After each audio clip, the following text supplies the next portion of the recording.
बेटा, इतना बड़ा बात हो गया और तुम हमको बताए भी नहीं। हाँ, अगर हम आपको बताते तो आप चिंता करती।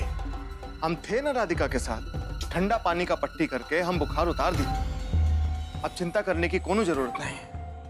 वैसे भी सुबह हो गया है, डॉक्टर को बुला कर लाते हैं। हाँ, जाओ जाओ।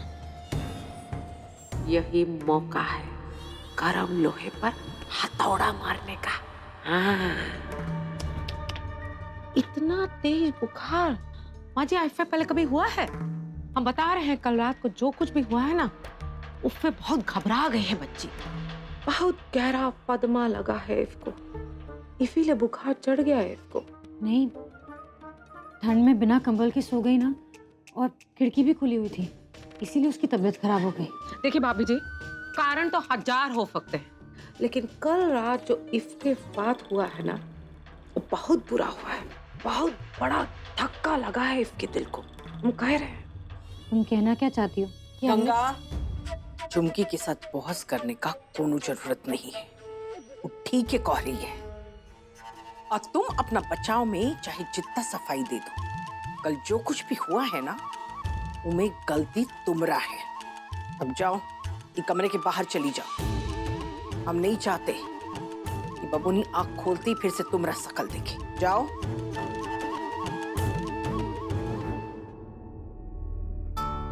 इसने हाथ पकड़ रखा है हमारा, देखो। इसे हमारी जरूरत है, एक माँ की जरूरत है इस बच्ची को। और बुखार में तपते हुए इसने हमें माँ कहकर बुलाया। इसने आपको माँ कहा?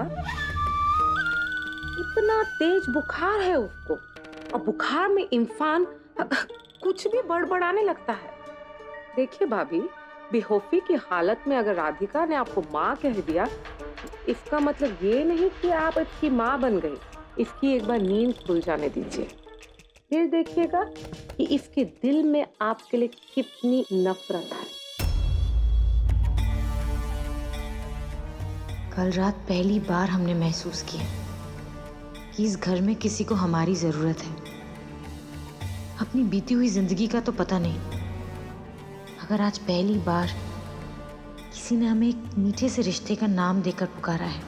अब तुम जाओगी या नहीं? हाँ, कौन चीज का रास्ता देख रही हो कि फिर से तुमको माँ कहे? ये कभी नहीं हो सकता। ये भ्रम में मत रहो, काहे कि इनकी माँ मर चुकी है, समझे? और माँ बनना इतना आसान नहीं है जितना तुम समझ रही हो।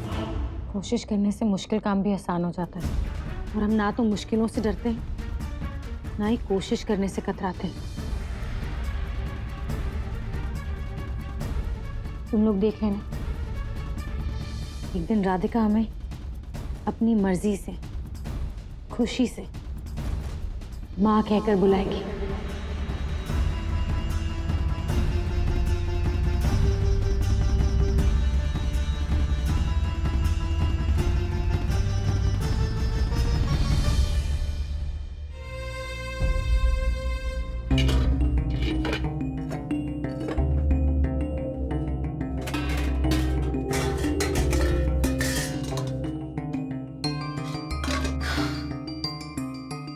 आज भी खाली पेट ही सोना पड़ेगा। इस घर के नियम भी अजीब है। जब तक पति खाना नहीं खा लेता, पत्नी को भी भूखा रहना पड़ेगा। और जो खुद को हमारा पति कहते हैं, उन्हें खाना खाने की फुर्सत ही नहीं है।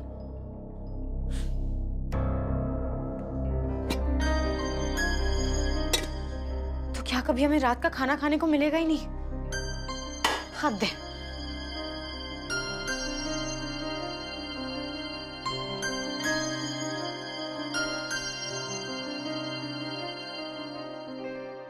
इस घर के कायदे कानून तो पता ही होंगे ना तुम्हें।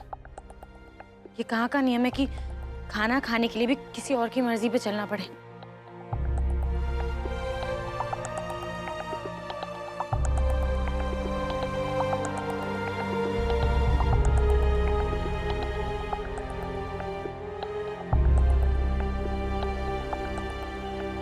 वो सिर्फ है, सब कुछ कर लेगा, लेकिन तुम्हारे लिए कौन है बेटा? हम जिंदगी भर तुम्हारा साथ तो नहीं दे सकते ना, न जाने कब बुलावा आ जाए। माँ, काहे ऐसा बात कर रही हैं? पार्वती के जाए के बाद तुम कितना अकेले हो गए हो, हम जानते नहीं है का। और ऊपर से तुम्हारे बाबूजी तुम पर इतना बड़ा जिम्मेदारी लाद दिए। अरे कोई सुशील समझदार लड़की होती ना तो बात अलग था, लेकिन वो गंगा, हमको नहीं लगता है कि पार्वती के जैसा वो एक घर परिवार को संभाल पाएगी।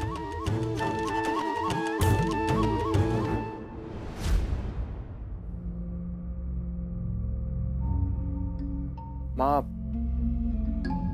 पार्वती को एक अच्छा और सुशील बहू बनाने में आपका बहुत बड़ा हाथ था, और हमको पूरा विश्वास है कि आप गंगा को भी सब कुछ सिखा सकते हैं।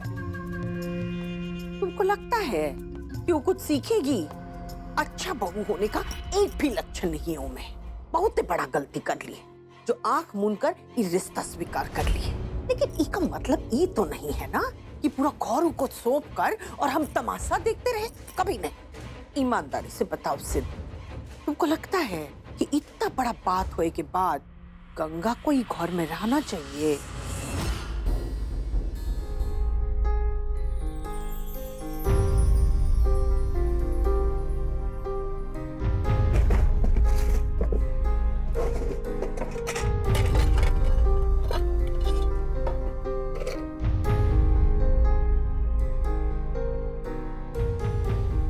पानी के कारण तो जरूर एक दिन हम भूख से ही मर जाएंगे।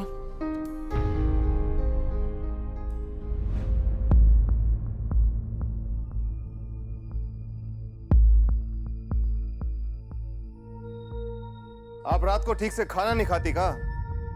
दूसरी बार आपको ये बिस्किट खाते हुए देख रहे हैं।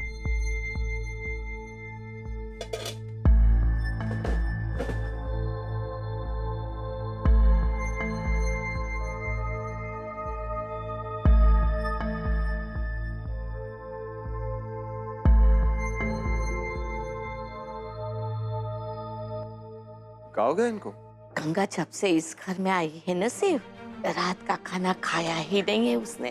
तुम्हारे पीछे वो भी भूखी रहती है हर रात, क्योंकि पहले ही दिन किसी ने उसे सुनाया था कि इस घर में जब तक पति खाना नहीं खा लेता, पत्नी खाना नहीं खा सकती। ये कहाँ का नियम है कि खाना खाने के लिए भी किसी और की मर्जी पे चलना पड़े? दाई माँ, आप एक काम कीजिए, जाकर समझाइए गंगा को। उनसे कहिए कि सही समय पर खाना खा लिया करें। उनको ये नियम का पालन करने का कोनो जरूरत नहीं। हमारी बात नहीं सुनेगी शिव। कहती है खाएंगे तो अपने हक का ही खाएंगे, किसी के दया की जरूरत नहीं है हमें।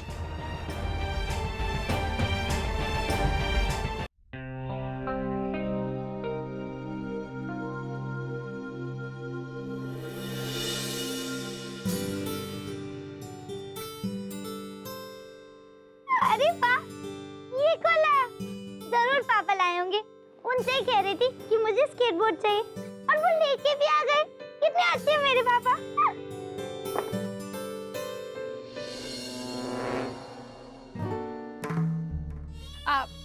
बिट्टू रानी, चाची, ये देखिए पापा मेरे लिए क्या लाए। अरे वाह, ये तो बहुत सुंदर है। लेकिन गुड़िया रानी, ये तुम्हारे पापा तुम्हारे लिए नहीं लेकर आए हैं, ये तुम्हारी पौतेली माँ गंगा लेकर आई है। हम लोग गए थे ना तुम्हारी आफी बुआ की खरीदारी करने बाजार, तभी गंगा ने तुम्हारे लिए लिया। हम लाख मना किए कि ये तुम नहीं चला पाओगे, कहीं गिर गिरा गई, दांत टूट के पेट में चला गया, माथा फूट गया, लेकिन उसको कहाँ पड़ी है, उसको कोई परवाह नहीं है तुम्हारी, ले लिया तुम्हारे लिए। हम यहाँ से चले जाएंगे। ये लेप गंगा को दे आई। उनसे कहिएगा कि अभी के अभी लगा ले, आराम मिलेगा। हम लेप नहीं लगवाएंगे। क्यों? हम लेप लगवाएंगे, लेकिन अगर राधिका हमें लेप लगाएगी तब। उस तरफ मुँह कीजिए, कीजिए ना, नहीं तो मैं लेप कैसे लगाऊंगी।